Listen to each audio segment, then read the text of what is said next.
कल की ये खबर इंडियन इकोनॉमी के लिए काफी मोटिवेटिंग रही और पॉजिटिव रही जब एस&पी नाम की एक ग्लोबल रेटिंग एजेंसी ने इंडियन इकोनॉमी का जो इकोनॉमिक आउटलुक लुक था उसमें रेटिंग को चेंज करके पॉजिटिव कर दिया, जो इससे पहले स्टेबल रेटिंग पे था।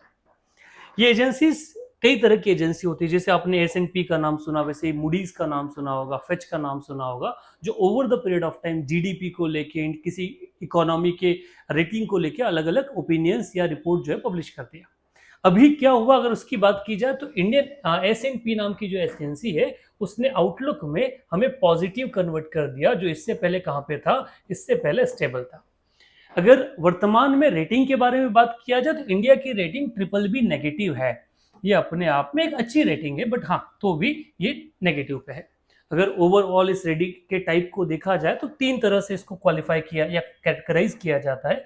एक होता है नेगेटिव, दूसरा होता है स्टेबल और तीसरा होता है पॉजिटिव। ये वाला नेगेटिव अलग है और ये वाला नेगेटिव अलग है। ये रेटिंग के पार्ट का नेगेटिव है और इस पर्टिकुलर रेटिंग में तीन अलग अलग सेगमेंट्स होते हैं। अभी अगर वर्तमान में देखा जाए तो इंडिया का जो रेटिंग है वो ट्रिपल बी नेगेटिव के साथ स्टेबल वाली पोजीशन पे था, जो हमें 2012 के में मिला। ठीक है, सॉरी 2010 में चेंज हुआ। इससे पहले अगर बात किया जाए तो इससे पहले हमारा जो रेटिंग था वो ट्रिपल बी नेगेटिव के साथ नेगेटिव पर स्टैंड करता था, due to the political instability and a lot of things are there. So अभी हमें चेंज करके तो ट्रिपल बी नेगेटिव से हमें कहाँ, जो स्टेबल था उससे कहाँ कन्वर्ट कर दिया, पॉजिटिव कर दिया। इससे कई सारे चेंज आने वाले हैं, उसको देखने से पहले ये देखते कि क्या ऐसे पैरामीटर्स होते हैं जिनके आधार पर ये रेटिंग को चेंज किया जाता है। अगर ओवरऑल रेटिंग के बारे में बात किया जाए तो एक पूरा चार्ट है, जैसे ट्रिपल ए होता है, डबल ए प्लस होता है, डबल ए होता है, डबल ए नेगेटिव, ये पूरा के पूरा लगभग 18 टाइप के डिफरेंट डिफरेंट पैरामीटर्स होते हैं जिनके आधार पर रेटिंग दी जाती है। अभी इंडिया की रेटिंग बात किया जाए तो ट्रिपल बी नेगेटिव है एस&पी के आधार पे, triple A sorry B double A 3 है मूडीज के आधार पे, और फिच के आधार पे ट्रिपल बी नेगेटिव है। ये अपने आप में ये ऊपर वाला सारा रेटिंग जो है ये इन्वेस्टमेंट रेटिंग है, और इससे अगर नीचे हैं तो वो स्थिति काफी ड्रास्टिकली क्या हो जाता है, नॉन इन्वेस्टमेंट ग्रेड होता है। यहाँ पे आपका इकोनॉमी में लगभग ग्रोथ न आने की संभावनाएं बढ़ जाती है, क्योंकि कोई भी इन्वेस्टर आपके यहाँ इन्वेस्ट करना नहीं आता। अगर इसके कॉजेज या इसके फैक्टर्स को पढ़े तो कुछ फैक्टर्स है जिनके आधार पर ये रेटिंग एजेंसी इन रेट्स को करती है, जैसे आपका ग्रोथ रेट जो अपने आप में एक बड़ा रोल प्ले करता है, साथ में रोल प्ले करता है इन्फ्लेशन। इंडियन इकोनॉमी लंबे समय से अपना जो इन्फ्लेशन रेट है उसे 6% के आसपास कंट्रोल करने में सक्सेसफुल रही है। इन्फ्लेशन को अगर देखा जाए तो महंगाई, आपके यहाँ महंगाई किस रेट पे बढ़ रहा है, अगर कंपैरेटिवली स्टडी किया जाए तो 2023-24 वाला जो पार्ट रहा, इस वाले में कई नेशन ने 23% तक इन्फ्लेशन देखा। जहां अमेरिका, रशिया या बड़े बड़े देशों ने इन्फ्लेशन ज्यादा देखा, वहां इंडिया में हम एक लोअर रेट ऑफ इन्फ्लेशन को मैनेज कर पाए। Over the period of time government का डेब्ट क्या रहा है, ये भी अपने आप में एक रोल प्ले करता है। शॉर्ट टर्म एक्सटर्नल डेब्ट इन परसेंटेज ऑफ जीडीपी, ये एक बड़ा रोल प्ले करता है, और साथ में एक बड़ा रोल प्ले करता है आपका पॉलिटिकल स्टेबिलिटी, क्योंकि यही एक फैक्टर है जिस आधार पे हम डिसीजन ले पाते हैं, स्ट्रॉन्ग डिसीजंस ले पाते हैं, रिफॉर्म्स ला पाते हैं। क्योंकि अभी समय के साथ आपका डिमोनेटाइजेशन, देन जीएसटी, आपका फाइनेंशियल इंक्लूजन के लिए जनधन, ऐसे कई सारे जो रिफॉर्म्स हम ला पाए वो स्टेबल गवर्नमेंट के कारण ही ला पाए। ये स्टेबल गवर्नमेंट अभी जो 2014 में हमने मोदी जी के आने के बाद देखा, इससे पहले अगर ऐसा था तो वो राजीव गांधी के टाइम पीरियड पे था जब एक स्टेबल गवर्नमेंट हमने देखी थी।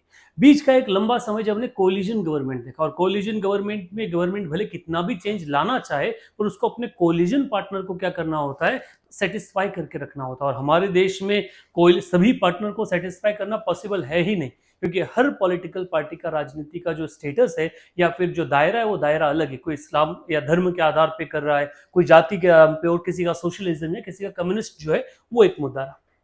सो ये स्टेबल गवर्नमेंट आ जाने से कहीं ना कहीं हमें एक बड़ा चेंज है वो देखने को मिला। जब हम इन चेंजेस के बारे में बात करते हैं, जब कहीं भी सुप्रीम कोर्ट की बात हो, ईडी की हो या किसी और इंस्टीट्यूशन की बात हो, तो अपोजिशन ये क्रिटिसाइज करता है कि ये सरकार ने अपने दबाव में करवाया होगा। ठीक है, लगभग हमने हर जगह यही देख रहे हैं कि यार हर एजेंसी पे मोदी जी ने अपना कंट्रोल कर लिया है, बट ये वाली रेटिंग एजेंसी मोदी जी के कंट्रोल से बाहर है, क्योंकि सॉवरन रेटिंग है और आउट ऑफ द वर्ल्ड ये काम करते हैं। इन्होंने ये चेंज क्यों किया, क्योंकि over the period of time इनका कहना है कि इंडिया ने अपनी जो इकोनॉमी को है उस ग्रोथ को पॉजिटिव इंपैक्ट क्या किए, शो किए।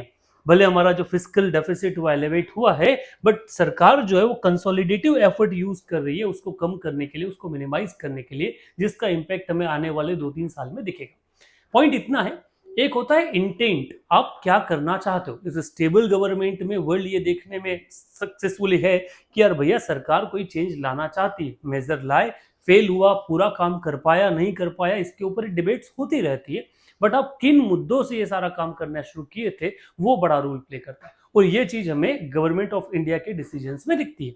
और इसी कारण से हम बोलते हैं कि जो रेटिंग एजेंसीज हैं इन्होंने हमारी रेटिंग चेंज की।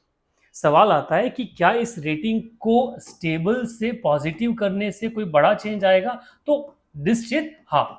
क्यों आएगा? क्योंकि जितने भी इन्वेस्टर्स होते हैं जब वो अपना पैसा लगाते हैं, वो इन्वेस्टर बड़े या छोटे, अगर हम भी हमारी बात करें तो हम मोबाइल खरीदने चले जाएं या फिर और कोई शॉपिंग करने जब जाते हैं तो हम उसकी गूगल रेटिंग्स चेक करते हैं कि लोग उसके बारे में क्या ओपिनियन रखते हैं।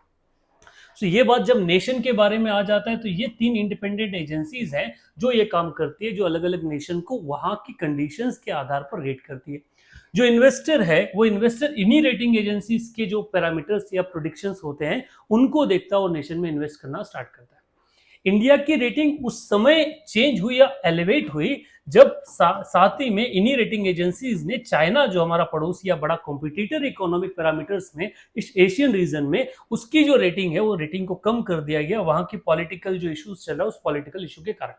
सो इसका कम होना और हमारी रेटिंग का बढ़ना कहीं ना कहीं इंडियन इकोनॉमी के लिए काफी पॉजिटिव है, क्योंकि जो बाहर के जो जितने भी आपके यहाँ फॉरेन इन्वेस्टर्स होते हैं, फिर वो आपका एफडीआई हो गया, फॉरेन पोर्टफोलियो इन्वेस्टमेंट हो गया, या फिर फॉरेन इंस्टीट्यूशनल इन्वेस्टमेंट हो गया, इन सभी लोगों को वो अट्रैक्ट करेगा।